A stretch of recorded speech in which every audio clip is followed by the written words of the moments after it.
wallahi besi pajar itu beneran harinya nama wow ka urang gak masalah yang penting mere duit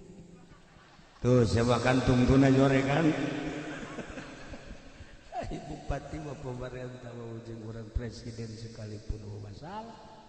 tapi urang ulah wau jeung manehanana daya jipendi masa balikna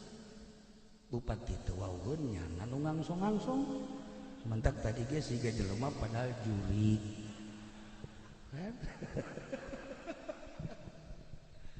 nu jelas balas tutung di dunia mah sarua pada manusia nu jadi pejabat pedagang petani kiai santri ujung-ujung nama hayang menang ridho Allah subhanahu wa ta'ala rek ngaji naon sing guring di dieu